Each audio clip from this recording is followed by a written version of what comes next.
The strange arrival. The night was cold on the edge of the alien forest.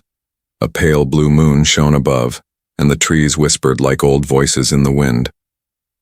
Lyra, a woman of the Eliari race, walked slowly toward her shelter. She was tired, carrying a small bag of roots and herbs that she'd collected during the day. She lived alone far from the main city, because she had grown weary of other people's cruelty. The forest was harsh, but at least it was honest.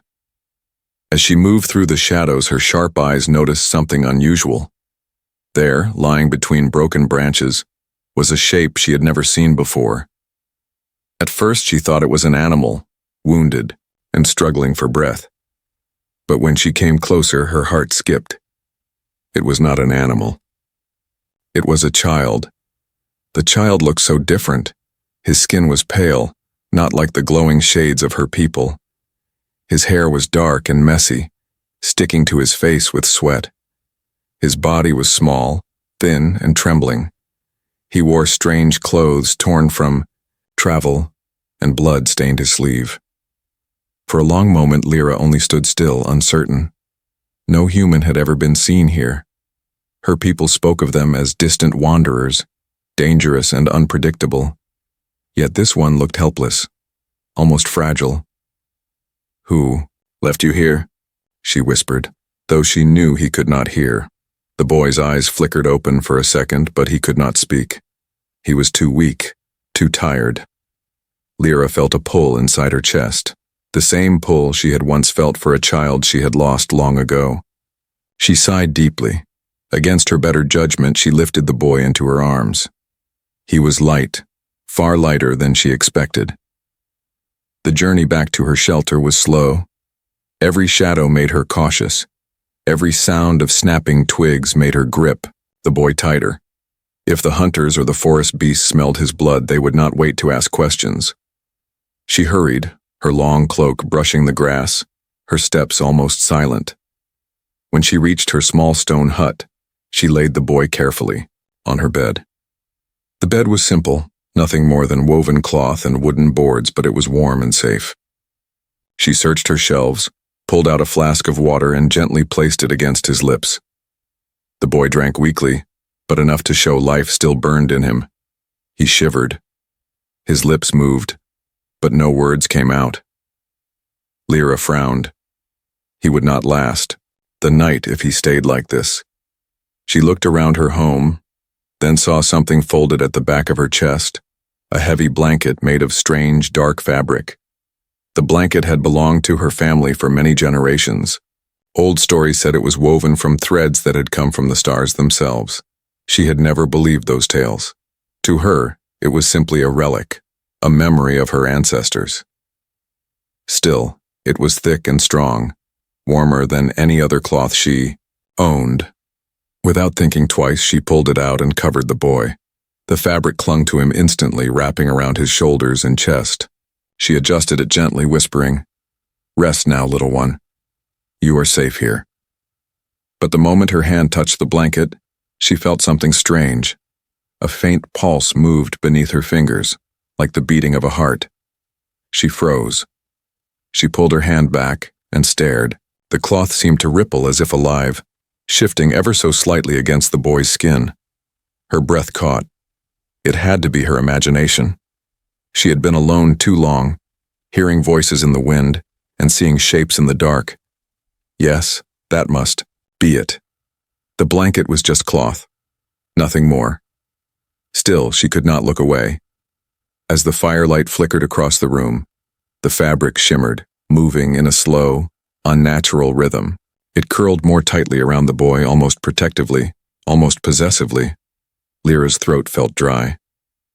She whispered to herself, "This is not possible." She reached out again, but the moment her fingers brushed the blanket, it tightened. The boy stirred and let out a soft sound, almost a warning. She quickly drew her hand back. Silence filled the hut, heavy and tense. Outside, the wind howled like a beast, and the forest groaned with hidden life. Inside, Lyra stood motionless, her eyes fixed on the boy and the strange living cloth that now held him. She wanted to pull it away, to free him from its grip, but something inside her told her not to. She could feel it, an invisible line of danger drawn in the air. If she pushed too hard, if she forced the blanket, something terrible might happen. So she waited. She sat beside the bed, her eyes never leaving the boy. Hours passed slowly. The fire burned low. Shadows crept across the walls, and all the while, the blanket pulsed with its quiet, steady rhythm. At last, exhaustion caught her, and she rested her head against the wall. Her mind wrestled with questions. Who was this boy? Why was he here? And what in the name of the stars was that thing wrapped around him? The forest outside was alive with danger, but inside her home, something stranger, something darker, had already entered, and Lyra knew. This night was only the beginning. The moving blanket. The night dragged on inside Lyra's small hut. Shadows shifted across the walls as the fire slowly burned down to glowing embers. The boy lay still on the bed, wrapped tightly in the strange blanket. Lyra sat nearby, her arms folded, her eyes refusing to close. Something about the blanket made her uneasy. Every time she looked at it, she saw a faint movement, tiny ripples as if the fabric breathed with the boy. At first she told herself it was only her tired eyes, but soon she could not deny it. The blanket was alive. Lyra leaned closer, studying the threads. The cloth had a strange texture, unlike anything from her world. It looked woven, yet the strands seemed to shift under the light, almost like veins. She reached out carefully, her fingers trembling. Just as her hand brushed the edge, the fabric twitched. It curled inward, pulling itself closer to the boy's chest. Lyra gasped and pulled her hand back. Her heart pounded. This was no ordinary blanket. The boy groaned softly, turning his head. His lips moved, and this time, faint words slipped out. "Don't take it away." His voice was weak but filled with warning. Lyra froze. The child was speaking in her language, or at least something close enough for her to understand. She had heard stories of humans learning alien tongues, but how could such a young boy know hers? "What is it?" she whispered, almost afraid of the answer. The boy's eyes flickered open, glowing faintly in the dim firelight. He looked at her with a tired but sharp gaze. "It's not a blanket," he whispered. "It protects me." Before Lyra could reply, a soft sound came from the cloth itself. A low hum like the vibration of hidden strings. The fabric shifted, tightening around him as if responding to his words. Lyra's breath caught.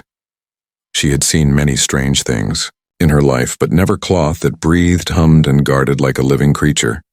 "Protects you?" she asked, her voice trembling. "From what?" The boy's eyes closed again, but he managed one word before sleep pulled him under. "Everything." The room grew colder. Lyra stared at him, her thoughts racing. Everything? What kind of danger followed this child that required such a guardian? And why had fate brought him to her doorstep? She stood and paced the small room, glancing at the boy again and again. The hum of the blanket never stopped, soft and steady like a heartbeat. She began to feel it not only with her ears but deep inside her chest. It was as if the thing wanted her to know it was alive. Then suddenly the hum grew louder. Lyra turned quickly. The boy had not moved, but the blanket had. The edges stretched outward, sliding over the bed, almost like arms reaching out. The sight sent a shiver down her spine. The fire cracked, and in that sharp sound, the blanket reacted violently. It flared open, spreading across the bed like black wings before wrapping itself tightly back around the boy. The hut fell silent, again, but Lyra's pulse thundered in her ears. She backed away, her hand resting on the hilt of the knife strapped to her belt. But even as fear gripped her, she could not bring herself to draw the blade. Something deep inside whispered that attacking the cloth would be a mistake. Her people often spoke of cursed objects, of relics from the old wars between stars. She had never believed in such things. But now, watching the living cloth breathe, with the boy she wondered if those old tales had been true all along. The night stretched endlessly. Every time she tried to rest, the faint shifting of the blanket drew her attention. Sometimes it twitched, sometimes it rippled. Sometimes it wrapped tighter around the boy's small body. But not once did it loosen its hold. By dawn, Lyra's nerves were frayed. She stepped outside to breathe the cool morning air. The forest was alive with bird-like creatures and distant howls of hunting beasts. She gripped the wooden frame of her door, trying to steady her thoughts. She should have left the boy where she found him. Bringing him here had invited something unnatural into her home. Yet, she could not abandon him now. The image of his fragile face haunted her. He was only a child, and despite the terror of the blanket, she felt responsible for him. When she returned inside, the boy's eyes opened. Again. They were clearer now, no longer clouded by weakness. He looked directly at her. "You're afraid of it," he said softly. Lyra did not deny it. "It moves, it listens. That is no blanket. It is alive." The boy nodded slowly. "It has been with me since I was born. It chose me. It will not harm me. But to others..." His voice trailed off, leaving silence, heavy between them. Lyra's chest tightened. She understood the warning. She was not welcome near it. Still, she forced herself to ask, "What are you, child, and why did the forest give you to me?" The boy closed his eyes again, whispering only 2 words before slipping back into sleep. "Not alone." Lyra stared at him, her thoughts swirling. The words could mean many things. Not alone in danger, not alone in the universe, or not alone in this very room. She looked once more at the strange fabric pulsing softly against his chest. Yes, she thought grimly, he was not alone, and neither was she. The boy wakes. The morning light crept slowly into the hut. Golden beams slipped through the cracks in the stone walls, touching the boy's face. Lyra sat near the fire, stirring a small pot of herb tea. Her eyes were heavy with sleeplessness, but her mind refused to rest. The boy's strange words and the living blanket haunted her every thought. As she poured the tea into a wooden cup, she heard movement. The boy's breathing grew stronger. His fingers twitched. Then with a sudden gasp, he sat upright. The blanket coiled tightly around his body as if ready to strike. Lyra froze, the cup halfway to her lips.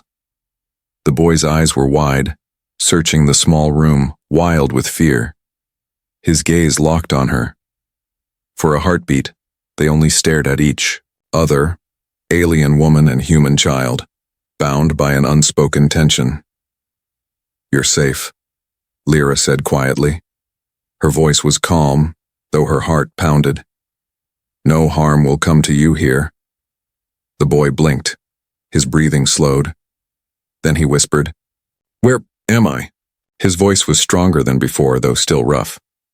"You are in my shelter," Lyra answered. "I found you in the forest. You were hurt. I could not leave you there." The boy touched his side where the blanket pressed against his wound. His lips curved in a faint, almost bitter smile. "It kept me alive." Lyra's eyes flickered toward the fabric. "That thing," she said carefully. "It moves on its own. It protects you, yes, but it frightens me." The boy looked down at the blanket. His hand stroked its surface as if it were a pet. The cloth rippled gently under his touch. "It has always been with me," he murmured. "It listens only to me. If I tell it you are safe, it will not harm you." The blanket pulsed once, almost like a nod. Lyra shivered. It was not just alive. It understood. "What is it?" she asked. The boy hesitated, his eyes lowering. "It is my guardian. My people call it the veil. It is not made. It is born. Long ago our ancestors discovered it drifting in the void between stars. It chooses one, and only one. It chose me." Lyra felt her stomach twist. A living guardian, from the stars itself? She struggled to accept such a story, yet the evidence wrapped around him was undeniable. "Why you?" she asked softly. The boy's gaze hardened, a weight far too heavy for his young face. Because they are hunting me. Lyra stiffened. Who? Those who fear the veil. Those who want it for themselves. They call it a weapon, but it is not. It is more than that. His small hands clenched in the fabric. The cloth tightened around him, echoing his anger. Lyra's throat felt dry.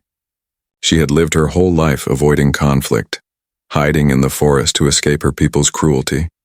And yet here it was again, trouble knocking at her door, wrapped in the body of a fragile boy. You should not be here, she said, her voice sharp. If you are hunted, they will come. And when they do, they will not care about me.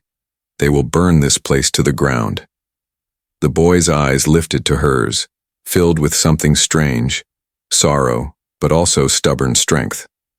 Then why did you save me? The question struck her like a blade. She wanted to say it was mistake, an act of pity. But the truth pressed heavier in her chest. She had saved him because he reminded her of the child she had lost long ago, the one she had been unable to protect. She turned away, staring at the fire. I do not know, she whispered. Silence fell. The boy lay back slowly, the blanket adjusting itself to cradle him. For a while, only the crackle of fire filled the hut. Then, the boy spoke again. My name is Kale. Lyra turned her head. It was the first gift of trust he had given her. Kale, she repeated softly. And you? He asked. Lyra, she said. The blanket shifted, as if memorizing her name too. Kyle studied her with weary eyes. You are not like the others. Lyra frowned. Others? The ones who hurt me, Kale whispered. The ones who chased me into the forest. They saw me as a curse because of this. His hand gripped the blanket. They said I was dangerous. And, are you? Lyra asked carefully. Kale's lips pressed into a thin line. His silence was louder than any answer. The blanket pulsed once more, like a warning. Before Lyra could press further, a sound outside shattered the quiet. A branch snapped in the forest. Both of them turned sharply. Kale's eyes widened. They found me. The blanket uncoiled slightly, edges rising like the fangs of a beast ready to strike. Lyra's hand flew to the knife at her belt. The hut was no longer a safe shelter. It had become the center of something larger, something dangerous. For the first time in years, Lyra felt the old fire return to her blood, the fire of survival, the fire of battle. She looked at Kale, small but unyielding, and she knew. Whatever hunted him was now hunting her too, and there was no turning back. A living guardian. The sound outside the hut grew louder. Twigs cracked, heavy footsteps pressed against the soil, and faint voices echoed in the distance. Lyra's heart hammered in her chest. She gripped the handle of her knife tighter. Kale sat upright on the bed, his face pale but steady. The blanket, the veil, shifted around him like a creature awakened from sleep. It spread across his shoulders, its edges rising and curling in slow, deliberate motion as if tasting the air for threats. They are here, Kale whispered. Lyra glanced at him sharply. How do you know? The veil feels them, he replied, his voice low. It knows before I do. The strange cloth rippled as if confirming his words. Lyra's skin prickled. She had lived her whole life among the mysteries of the forest, but nothing compared to this living guardian bound to a fragile child. The footsteps grew nearer. Shadows moved outside the window slit. Lyra pushed Kale down gently, whispering, Stay quiet. She stepped toward the door, her knife ready, but before she could reach it, the veil reacted. It flared open with sudden violence, covering Kale completely in a dark cocoon. Then, without warning, tendrils shot outward from the cocoon, sliding across the floor like black serpents. Lyra stumbled back, eyes wide. The tendrils stopped just short of her feet, as if drawing a line she was forbidden to cross. The door shook. A loud bang echoed through the hut. Someone outside tried to break, In Lyra's instinct screamed to fight, but before she could move, the veil moved faster. The wooden door splintered with a crash, and 3 alien raiders pushed their way inside. Their bodies were tall and lean, their skin marked with strange tribal scars. Each carried a crude spear, tipped with bone. Their eyes burned with hunger and desperation. "Food," one snarled, his gaze falling on the small fire and then on Kale's covered form. "And prey." Lyra raised her knife, but the raiders barely looked at her. Their attention was fixed on the dark cocoon on the bed. Then the veil struck. Tendrils lashed out with terrifying speed, faster than any whip. One wrapped around a raider's spear, snapping it in 2. Another coiled around the leg of the second raider, yanking him to the ground. The third stumbled back, fear flashing in his eyes. The room filled with chaos. The cocoon pulsed like a living heart, each beat sending another wave of force into the air. The veil did not simply defend, it attacked. Lyra could only watch, frozen. She had fought beasts in the forest before, but nothing moved like this. The fabric twisted, wrapped, and struck with intelligence, as though it had eyes of its own. One raider screamed as a tendril wrapped around his throat. The veil lifted him off the ground and slammed him against the wall. The second raider scrambled for the door, dragging his injured leg. The third, trembling, dropped his weapon and fled into the forest without looking back. Within seconds, it was over. The veil released its grip. The first raider collapsed in a heap, unconscious but alive. The second had crawled away, leaving a dark trail of blood. The hut was silent again, except for the crackle of the dying fire. Lyra's knife slipped from, her hand falling to the floor with a dull thud. Her breath came fast, her eyes locked on the cocoon. Slowly the fabric receded, unwrapping itself from Kale's small body. He sat up, his eyes heavy with exhaustion. "It protected me," he whispered, his voice steady but distant. Lyra swallowed hard. "It did more than protect you. It fought for you. It nearly killed them." Kale's gaze met hers, filled with something older than his years. "That is why they fear it. That is why they call me dangerous. But it is not evil, Lyra. It only responds to danger. It only responds to those who would harm me." The veil curled gently around his shoulders as if agreeing. Its dark surface shimmered faintly in the firelight. Lyra stepped closer, though her body trembled. "And if it decides I am a danger, what then?" Kyle's eyes softened. "It listens to me. If I tell it you are safe, it will never hurt you." The fabric pulsed once, a slow, deliberate rhythm like a nod. For a long moment, silence hung between them. Lyra's fear battled with wonder. She had seen death and cruelty many times before, but never such power, never such loyalty between child and guardian. She lowered herself to sit across from him. "Kyle," she said, her voice quiet but firm. "This veil, it is more than a guardian. It is a weapon, whether you want it or not. If others learn you are here, they will come. And they will not stop until they take it from you." Kale's small hands gripped the fabric tighter. His jaw clenched. "They cannot take it. It does not belong to them. It belongs to me." His words carried a strange certainty, a weight no child should carry. Lyra leaned back, staring into the fire. Her life had been simple, quiet, lonely. She had wanted nothing more than peace, but now, sitting across from a boy bound to a living weapon, she realized peace was no longer possible.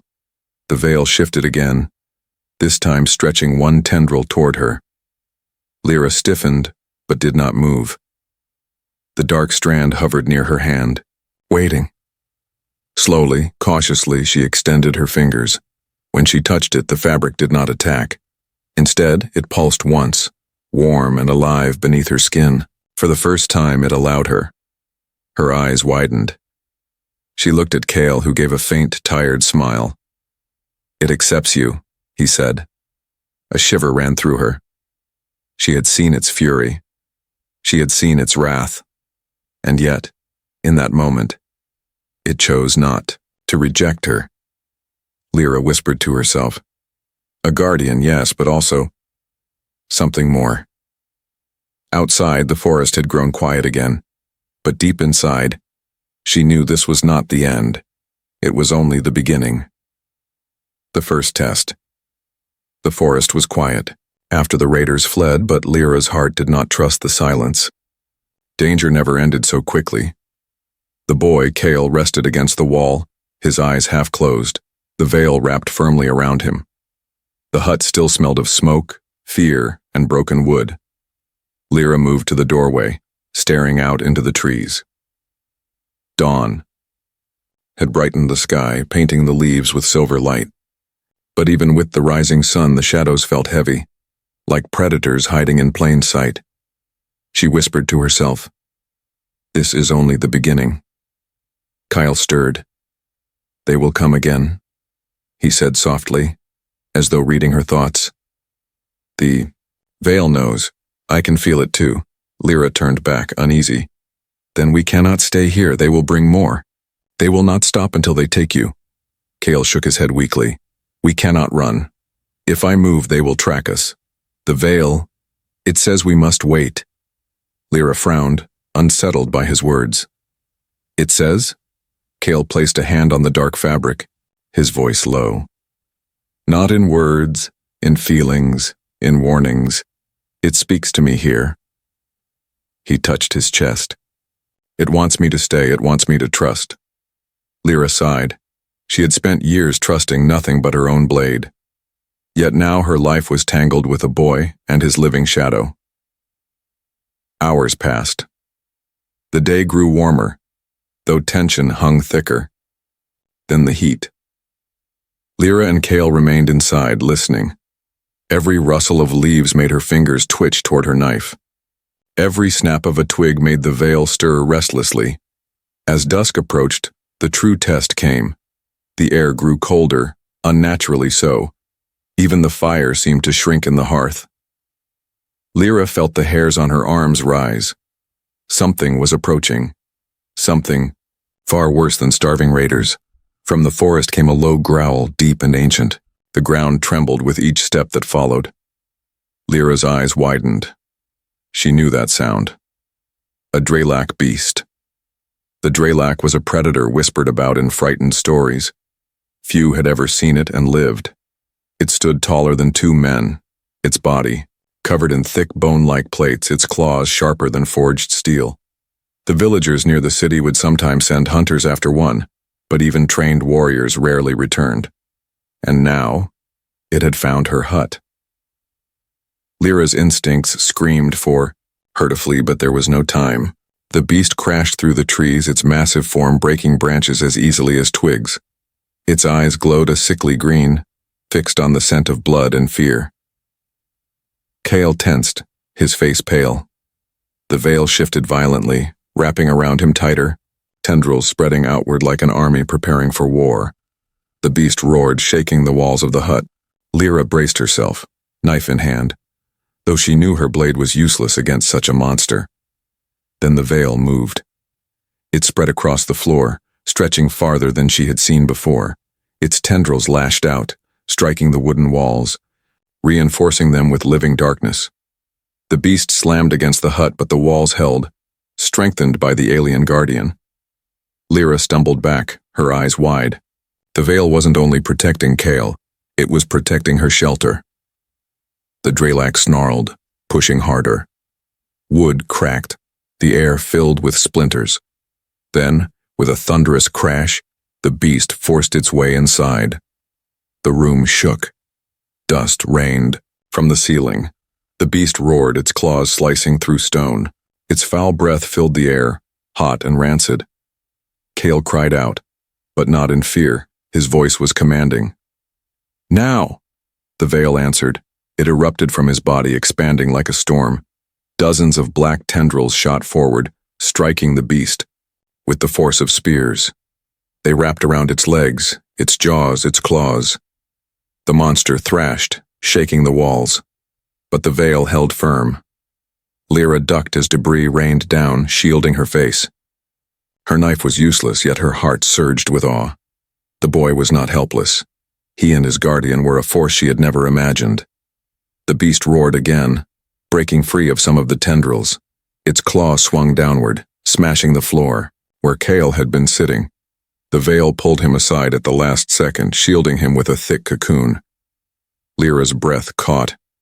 Without the veil, Kale would already be dead. The battle raged on.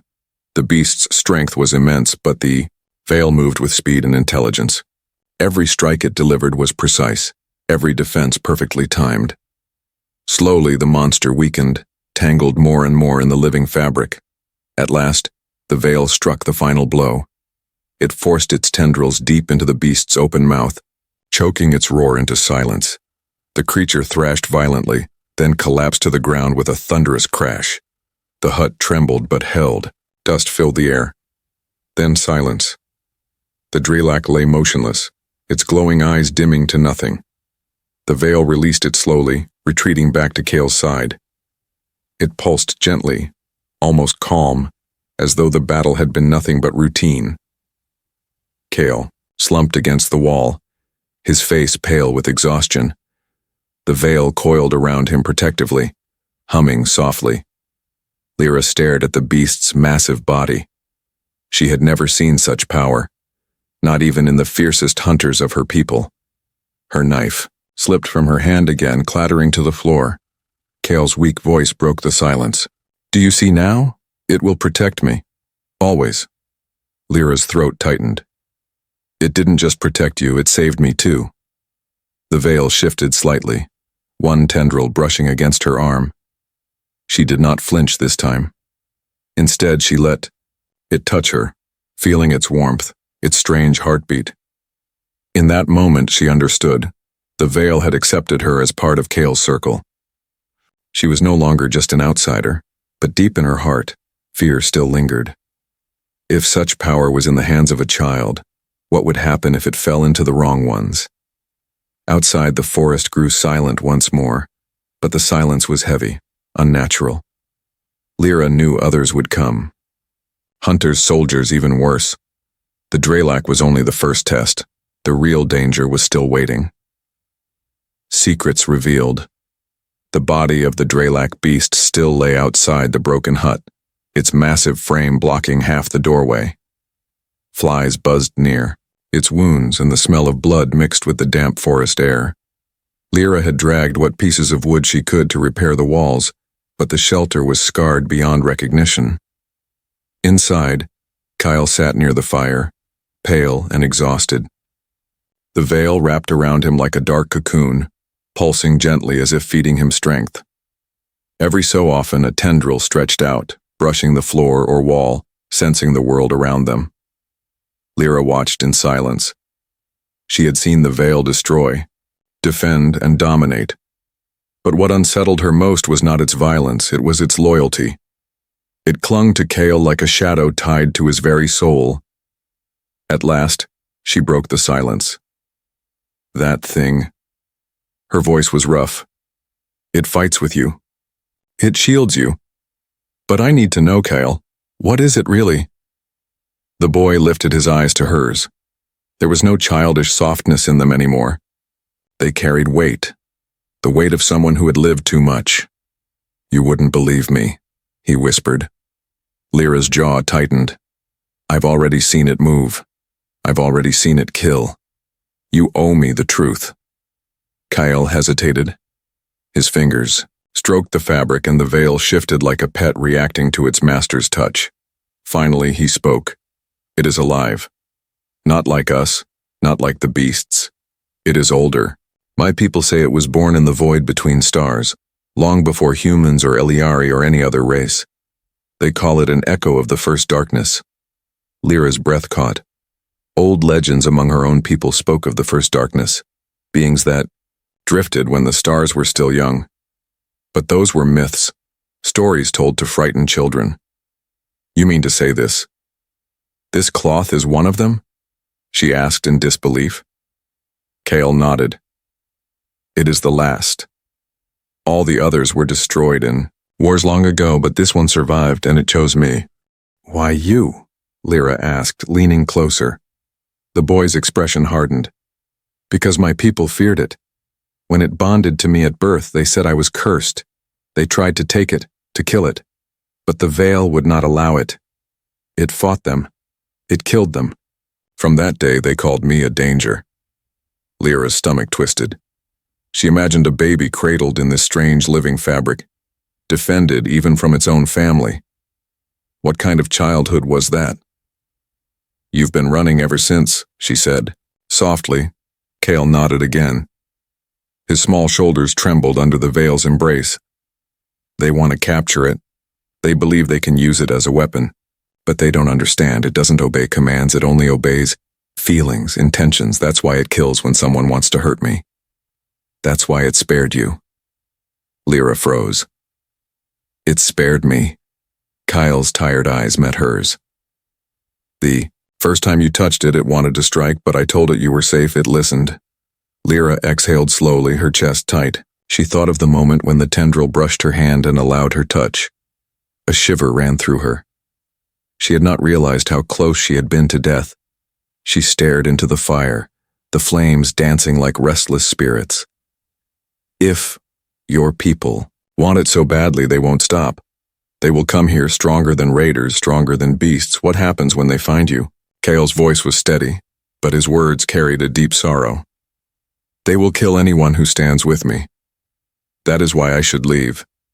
I don't want you to suffer because of me. For a long time, Lyra said nothing. She had chosen solitude, to avoid pain, to hide from her own past. But now this boy, this cursed child with a living guardian, had forced her back into the world of choices. You think running will save me? She said finally. No, they will follow your trail. They will destroy everything in their path. If you run, you will be hunted until your last breath. Cale lowered his head. Then what do I do? The veil stirred, tendrils spreading like wings in the firelight. For the first time, Lyra did not feel fear when she looked at it. Instead, she saw possibility. You fight, she said firmly. Cale's eyes widened. Fight? Against them all? You have something no one else has. This veil, it is not a curse. It is a gift. But a gift that will destroy you if you do not master it. You cannot keep running. You must learn control. Cale's lips parted, uncertain. And if I can't? Lyra leaned closer, her voice steady. Then you will die. But if you can, you will live. And maybe, you will change everything. The boy stared at her for a long moment. Then, slowly, he nodded. The veil pulsed, stronger this time, as though it approved. A faint hum filled the room, vibrating against the stone walls. Lyra felt it in her bones, a sound not of threat but of promise. For the first time since Kyle had arrived, she felt the line between fear and hope blur. But even as she thought this, a new sound rose from the forest. Horns, distant but unmistakable. Kyle's face went pale. They found us. Lyra gripped her knife, her pulse racing. She looked at the boy, then at the veil coiling like a serpent ready to strike. The time for secrets was over. The time for war was beginning. The choice. The horns echoed again, low and haunting, rolling through the forest like thunder. Birds scattered from the trees, and smaller creatures vanished into their burrows. Lyra froze at the doorway, her knife trembling in her grip. She had heard those horns before, long ago. They were not raider calls. They belonged to soldiers. Organized, disciplined, merciless. Kyle sat near the fire, the veil already stirring restlessly around him. Its tendrils slithered over the floor, pulsing with anticipation as if it hungered for the coming fight. They're close, Cale whispered. His eyes glowed faintly in the dim light. They've tracked me here. Lyra's chest tightened. She glanced at the broken walls of her hut, at the heavy body of the Drelac still lying just outside. The beast's carcass would have drawn attention. And now so had Cale. They will not stop, she muttered bitterly. Not until they take you. Or kill you. Cale's gaze dropped. Then I should leave. If I stay, they'll destroy you too. For a moment, silence filled the hut, broken only by the faint crackle of fire. Lyra stared at him. The fragile boy wrapped in a nightmare of living fabric. He was small, weak, hunted by enemies far greater than either of them. Yet there was something unshakable in his voice, something that belonged not to a child but to a survivor. She stepped closer, kneeling before him. Listen to me, Kyle. If you walk out of here alone, you won't last an hour. They'll cut you down, no matter how strong that veil is. But together— She paused, gripping his shoulder. Together we have a chance. Kale's eyes flickered with confusion. Why would you fight for me? I've only brought danger to your door. Lyra's throat tightened, memories rising, unbidden. A child's laughter, a cry she had been too late to answer, a grave she had buried deep in the forest soil. She swallowed hard, pushing the pain away. Because I couldn't protect the one I lost, she said, her voice breaking.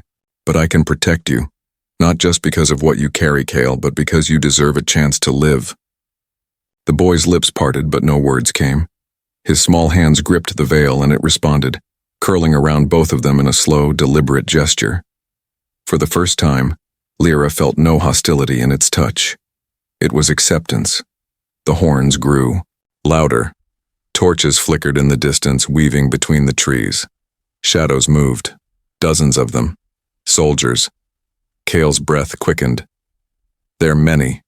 Too many. The veil can't hold them all. Lyra rose to her feet, knife ready, eyes hard. Then we choose our ground, we fight smart, and if we must die, we die together. Kale stared at her in silence. Then he nodded, his young face hardening with determination. We fight. The veil pulsed violently, stretching outward, its tendrils lashing the air. It was no longer just a guardian, it was preparing for war. The first soldiers appeared at the tree line. Their armor glimmered under torchlight. Metal plates marked with the insignia of Kale's people. Spears and blades glinted in their hands. At their center marched a tall figure cloaked in red, his helmet adorned with curved horns of bone. His voice carried across the clearing. Hand over the child, Ilyari woman. Step aside and you may live. Lyra's blood boiled. They spoke of life, but she knew the truth. They would burn her hut, kill her, and take Kale. She stepped forward, knife raised. He is not yours to take. The commander laughed, a cruel sound. You would die for a cursed boy? Foolish. He raised his hand and the soldiers advanced. Kale stood behind Lyra, the veil spreading like a living storm around him. The tendrils slammed into the ground, splitting soil and stone. The soldiers hesitated for a heartbeat, fear flashing in their eyes. Then the first wave charged. The forest exploded with chaos. The veil lashed out, tendrils striking like spears, disarming and hurling soldiers aside. Lyra moved with deadly precision, her knife slashing throats and piercing gaps in armor. The air filled with screams, the clash of steel and the hum of the living shadow. But the soldiers kept coming. For every one that fell, 2 more replaced him. Lyra fought like a storm, but she was only one woman. A spear grazed her side, drawing blood. She staggered, but before the soldier could strike again, the veil wrapped around her arm, pulling her back to safety. Kale's voice rang out, strong despite his youth. Protect her! The veil responded instantly. Its tendrils thickened around Lyra, shielding her from arrows and blades. For the first time it fought not only for Kale but for her. The commander roared from the back, fury in his voice. Do not falter. The veil belongs to us. Kale glared at him, eyes blazing. It belongs to no one. With a surge of power, the veil erupted, its tendrils spreading wider than before, darkening the clearing like wings of night. Soldiers screamed as they were flung aside, their weapons shattered, their bodies crushed. At last, only the commander remained, standing tall, against the storm. His red cloak whipped in the wind, his eyes burning with hatred. You cannot stop what is coming, he hissed. The boy is cursed, the galaxy will fear him. Kyle stepped forward, the veil coiling at his side like a living beast. His small voice was steady, unshaken. Then let them fear me, but they will never own me. The veil struck. A single tendril pierced the ground before the commander, sending a shockwave that flung him back into the trees. He did not rise again. Silence returned to the forest. The soldiers lay scattered, groaning or still. The firelight flickered weakly, smoke curling into the night sky. Lyra dropped her knife, breathing hard, her body trembling from exhaustion. Cale stumbled toward her, the veil gently holding him upright. They looked at each other, bound now not, just by chance, but by choice. Lyra placed a hand on his shoulder. From now on we fight together, no matter who comes. Cale's lips curved into a small, tired smile. Not alone. The veil pulsed once, its hum filling the air, a promise that this bond was sealed. Far above, the stars burned silently. Somewhere beyond, others were already searching. The war was not over, it had only begun. But for now, in the ruins of the hut, Lyra and Cale had chosen each other, and that choice would change everything.